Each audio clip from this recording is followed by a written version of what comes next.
Hey everyone, welcome back to our channel and welcome to part 2 of this dresser makeover series.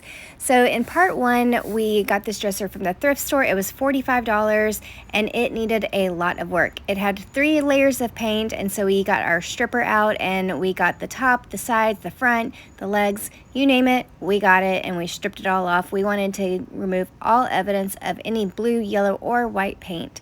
And so after we used our stripper, we used some lacquer thinner to get the rest of the stripper off, as well as to clean and finish getting the old finish off.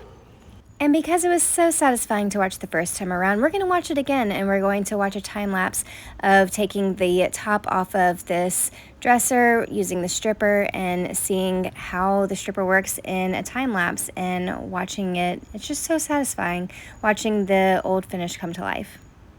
And this is a little bit of teamwork between Matt and I. Matt is following behind me with the lacquer thinner and giving it a good clean. And here it is. It's so beautiful. And now it is ready to be sanded. And then after we do a thorough job of sanding, and we did every bit of these drawers because the inside of the drawers had a lot of overspray and they all had different colored drawer liners, but underneath it was pretty good shape. So it just needed a little bit of sanding and a little bit of love, and these drawers were shining like new. When reselling used furniture, every little bit of detail counts, and so taking the extra steps of removing any excess paint and making it look like new, like this, goes a really long way. And look how these drawers look brand new and they look so great. So that concludes part 1, and now you are all caught up. So what we have done is we have completely stripped down the dresser, but we had to do something because there was a lot of damage. Look at that chunk of wood that's missing from the drawer. So after sanding the entire piece down, vacuuming it all out, it was ready to be painted. And I know you're thinking, no, don't paint it. We're going to give it a wood look. Don't worry. We're going to try and give it as much of that feel as we can. But first we're going to prime it. This is a black primer that we are doing, and so the base is going to go in black, but we have a little plan for the drawers, which you're seeing being painted here. But this is just the primer, and then we're going to go in with a brown paint. But before we start the paint, we want to give one little tip, and that is to give a little bit of a scuff sand in between your painting of your primer and your first coat of paint, and even between your 2 coats of paint. This gets rid of any dust that had collected, and it just makes it so smooth and gives it a very smooth finish. So now it's time to paint the drawers, and we are painting the drawers this base color of Sedona Brown. And after we paint it, this is just the base color, we're going to go in and give it a wood grain look, and we are going to show you the entire process of how we give it a wood grain look. So here are the supplies that we are going to need for this custom finish. We have a chip brush, a 1-inch foam brush, General Finishes extender, and General Finishes stain in the color Provincial with 30% natural mixed in, just to lighten it just a little bit. And here are some rags just to get all the excess stain off my brushes and wipe back as I need it.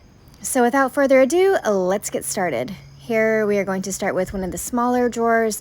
We're just going to get a little bit of the stain on our 1-inch brush, and we're just going to work in very small sections, especially when I'm starting out. Every piece seems to be a little bit different, so I always start with less because you can always add more.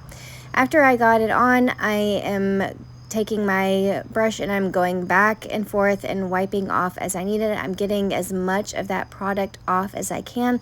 I don't want it to be sticky, and I want it to basically give it a dry brush type of look. So once I get a lot of that off, then I will go in with my chip brush, and this is where you create the texture.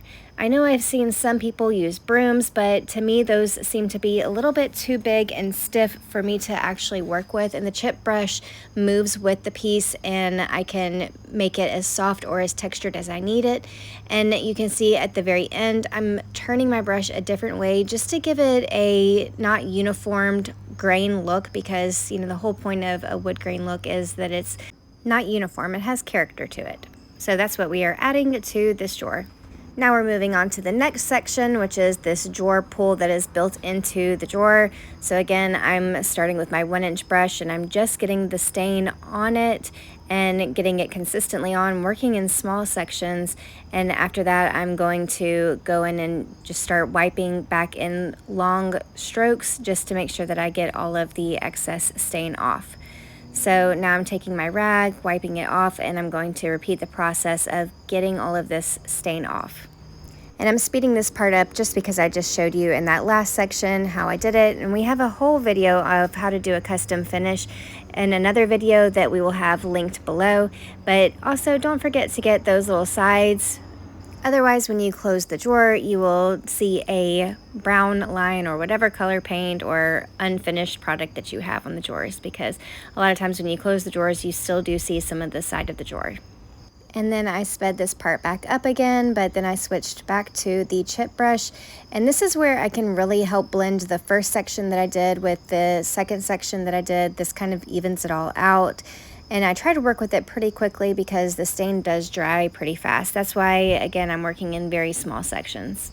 And don't forget the underside of the drawer, just like you don't want to forget the sides of the drawer. Sometimes you see the bottom of the drawer as well. So we're going to make sure that we get all of the unseen areas. That's why it sometimes helps to turn your drawer around or move around your drawer in this case. After I finished the first drawer, I wanted to go ahead and put it into the piece so I could see if I was doing a good job color-wise, if I needed to go darker or lighter. And I put it in and I just got so excited. I felt like it looked so good. There's my little celebration. And so then I knew that I could put it back onto the shelf and go on to the next drawer. So here is now a time lapse of all of the drawers getting done, and not pictured here, but on the larger drawers, I did switch to a 3-inch foam brush for a lot of the areas. And then I went back to my 1-inch foam brush when I got toward the smaller areas like the bottoms. And here is a look at how they turned out. I slowed it down a little bit so that you could see, but we have this wood grain look to it, and very excited. We were very bummed when we found out that it was too damaged for us to really do a stain on, but we really love how this turned out, and I feel like I like this grain pattern even better than the pine knots that were in the pine dresser. And so let's put all the drawers back in and let's see the final look. And of course, you know we always have to stage, so I went with a darker neutral pattern, added in a little bit of light, and I went very minimal with the decor. And there is the final look. We love how it turned out. This is where you can really see that wood grain pop up against the black.